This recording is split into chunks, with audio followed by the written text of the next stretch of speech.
Food confiscation. Will it happen? Could it happen? Let's talk about this.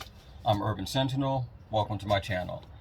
There's a lot of stuff going on with regards to our food supply, the food chain, everything that involves food, the production of it, poultry, cattle, pigs, corn, wheat, soy, barley, vegetables, you name it. We've had, I believe it's close to 6 or 7 food production companies over the last week and a half, 2 weeks, catch fire, explode, or in some other way, shape, or form be left inoperable here domestically. The still current situation over in Eastern Europe with Russia and Ukraine and the vast amounts of grain and corn and everything else that they produce that supplies a large amount to the world. Now, yes, the United States does produce a lot of its own food, but portions of what we produce are actually used as filler and feed for livestock. So it's not directly used for human consumption, and other parts of it are used for human consumption, but in a tertiary manner, such as in corn oil, olive oil, things that are used as additional ingredients to a product rather than strictly the product itself. Now, in terms of food confiscation, most people have in their minds the government coming, knocking on the door, kicking it open, and taking, your cans of tuna fish and beans, and then walking off and going on to the next house. That, by one extent, isn't the way it's going to happen. Reasonably speaking, and again, we're talking about government agencies, we're talking about bureaucracies, we're talking about politicians. You combine all three of those together, you're never going to get a properly functioning, laid out plan. If the President of the United States at some point recognizes that there is a food crisis here in the United States for United States citizens, they would most likely enact some type of executive action, and they would put multiple agencies in charge of remedying the problem. FEMA would be in there, you would have Department of Agriculture in there, the National Guard would be federalized to aid in the distribution and collection of foods. But here's what's most likely going to happen. One, commercial farmers. They're registered with the FDA. Those will be a target. So you will have government agencies and military going to commercial farmers, securing the farm, securing the product, securing everything that is there. Food producers and processing facilities, the ones that basically process the chicken and the beef and handle, the corn and the wheat and all that stuff, that's another location that they'll be going to secure those facilities. Many cases, it's just going to provide security and overwatch to basically make sure what comes in goes out to where it's supposed to go in the amounts it's supposed to go to. The next tier level are the distribution centers and retailers, meaning all of your chain grocery stores. They get food into a warehouse, and the warehouse ships it out to all the stores. The warehouses will come under government control. The individual retail stores will also come under government control. To a greater extent, it may simply be local, county, state police are authorized to perform security checks at these stores, or they're authorized to make sure that the certain amounts of foods that are in there are only for limited distribution, or people that have the proper food ration card coming in to basically get only a specified amount of food. Food banks by themselves are not going to come under direct assault, as well as private citizens. The issue and the problem that they would have with that is it's a lot harder to go through an entire city, door to door, taking everything that someone has to bring it to a food collection place, to have it counted, tallied up, hand the person that you just took food from a ration card, or on their cell phone, a ration app, to allot them almost the exact same amount of food you just took from them in the first place, because they're going to get, food for that day, food for that week, food for that month, and it's going to end up being the amount of food that they would have consumed from their own supplies during that same time period. But as I said before, this is the government, and they don't do things logically. What we're looking at is the government controlling the key points, the production and the distribution and the processing. This way, they can monitor exactly what's there, and then they can shift things around. They can look at a high production area in the Midwest, but a low population. They'll start shifting and adjusting things where they feel it needs to go. Now, I can guarantee you, and you probably already think of this too, the needs will be based upon the politicians and the pundits that favor and lobby to have additional warehouses and additional distribution points in their area. For the good of all, put all the food resource locations in these few places. This way they get theirs first, and then they can then control other people down through the line. So within your city, within your metropolitan area, you'll have your city council people, you'll have your state representatives all piping up saying, I got this stuff here for you, I did this for you. Number one, don't forget to vote for me.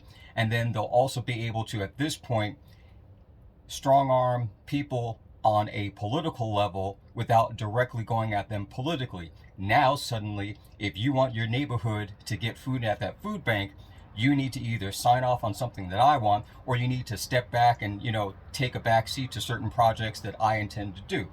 That's going to happen. We know that's going to happen. But as far as military showing up at your doorstep, getting ready to take the food that you have, that would be strictly under rogue situations. That wouldn't be an order from the White House coming down through the FDA and FEMA. That would be food is run out, supplies are gone, everything's falling apart, and you might have military units that are now, effectively speaking, forced to be on their own because they're a National Guard unit, they got federalized and they got shipped 6 states away, and they're just trying to make it home. Situation like that, again, that's at the extreme end, but it's still something to think about. It's a completely different situation when there is no more supplies coming in anywhere versus they're moving pieces around, taking 10% from here, 5% from here, adding 3% over here, 15% over here, and they keep moving things around the way that they need to make it look like, one, they're fixing the problem, because at any point in time they can point to an area and say, hey, look, you guys have full shelves and you've got full bellies, and then meanwhile this place over here is lacking and needing more. They'll fix that and adjust it the way they need to. It's more for show from their end to keep people calm. For the people that don't really understand it, don't have a clue, and they're just happy to be sheep in the field grazing on the grass that they're given, and that's the life that they live. Everyone else, we're fully aware that yes, if you grow your own food, you have a garden, you've got a greenhouse, you've got stored supplies up, you could become a target. But realistically, you are going to become a target first and foremost of a criminal element versus an organized and orchestrated government plan. So that's the key thing. Would food confiscations happen? They could, but it would have to be in an extreme circumstance. And it's not going to be FBI agents showing up at your door. It's not going to be state police showing up at your door.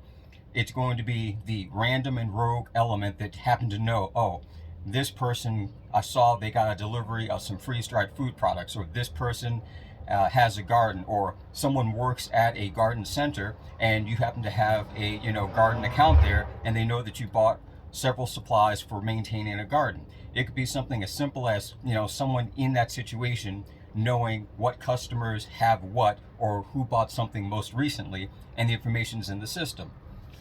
On the larger scale, we are going to see reduction in certain types of crops. We're going to see increases in the prices for products. We're going to see a shift in what is available. And lots of people say, well, we can learn to get by with less. We absolutely can. But when so many things are interconnected with certain common ingredients, certain common things, once that supply starts dwindling, it effectively reduces the overall supply for everything, because too much of our food system is interlocked in a way that when you start pulling out or reducing certain parts of the ingredients, you minimize to almost zero out the availability of a wider range of food products. So from my point of view, food confiscation could happen. The federal government could authorize some emergency act, but I feel that they will take the food effectively from the top down. They'll start with the growers and the producers. They'll go to the processing facilities, they'll move to the distribution, the warehouses, and then lastly to the retail establishments. Because at least at the retail point there, they can have full control over all the people that come to get the food. And like I said, a ration card or an app, something like that, where you have to show that you're allotted X amount of food during this time period. They scan it, it goes into the system, and just like point of sale system, they know how much has gone out and they know who's gotten what. So if you're a small family of 4, or a single person, or you're a larger family of 6, they can still keep track of how much food based upon, USDA, FDA, guidelines of how much nutrition you need and they'll work it that way. So you can't effectively double dip through the system.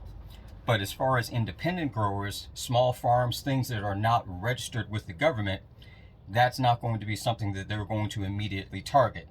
Pure, plain and simple. Like I said, you're more likely in this case, as people have made comments before, to be attacked by effectively a raider or a marauder, someone who has full criminal intent to simply take and steal what is there, irregardless of the situation.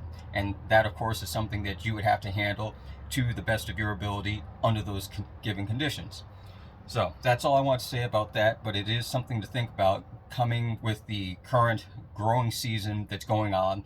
We don't know what natural disasters are going to happen. We don't know what new viruses or plagues are going to hit the crops and going to hit the livestock and how that's going to turn out. We don't know what the cost of corn and oil and everything else are going to be in the next 2-3 months and how that's going to play out through the year. So as the rest of the spring goes on and turns into summer and then fall comes around, we're going to have a much better look at how things are going and where they could go through the end of 2022 going into 2023.